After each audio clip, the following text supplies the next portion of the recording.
So, which comes first? Performing well, singing well? Does that come before confidence? Or does confidence come before singing well?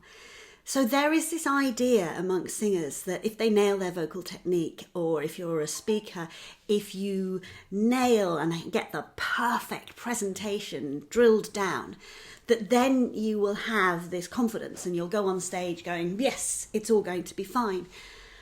But I think that's a fallacy, because the reality, in my experience with the singers and performers I work with, is that yes, if they have a good performance, it makes them feel amazing. But if they have a lack of confidence underlying that, it might make them feel good for a little while, but then they slip back into, oh, hold on, was it as good as I thought it was? Were people just saying that to be nice? I don't think it was that good. And it's like you start to step away from your success and just start to question it. And the reality for me is that having good confidence leads to you performing so much better. In fact, if you look at it, lack of confidence leads to so many issues. If we take singers, for example, so many issues with singers. The fear that you're not going to reach that top B flat creates tension, creates efforting, as I like to put it. You try and force it, you try and push yourself up there, and that creates tension in your throat, tension in your body, and you might make it, but it's not going to sound beautiful. Instead of just floating it up there and letting it spin, you're holding on to it, and so worrying about that note causes problems. And I think you know this if you're a singer. In the same way, people talk about forgetting their words.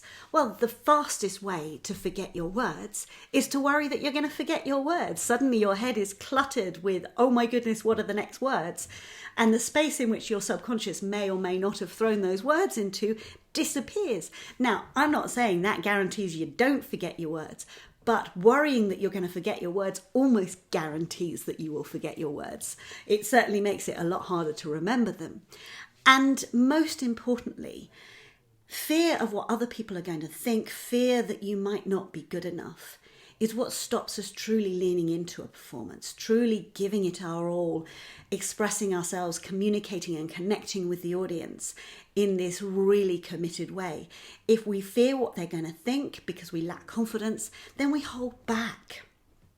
We hold back physically, and that again creates tension, but we also put this sort of invisible mask between us and the audience. So lack of confidence leads to so many issues with performing.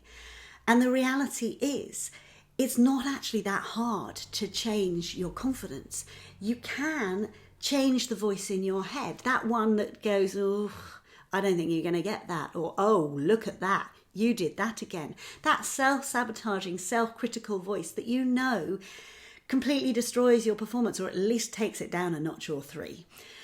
It is possible to change that.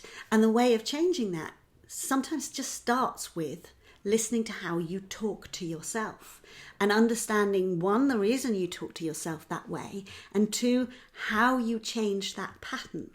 Now, the Fearless Performer program I'm running now, it's designed to teach you that, and it's designed to get you to a space where you can walk onto stage feeling good enough. Start with the confidence. So when you walk onto stage, it's not about proving yourself. It's about letting yourself do what you've practiced so hard to do and you know you can do. I'm running it starting again in a few days, and there are a couple of spots still left. So if you feel like it's time you sorted out your confidence so you could become the performer you kind of know you are, and that you get to be sometimes, but so often when the right people aren't watching, it's so frustrating. And how you can just start to build your confidence in a way that feels natural and comfortable, so that you can go out on stage and be you.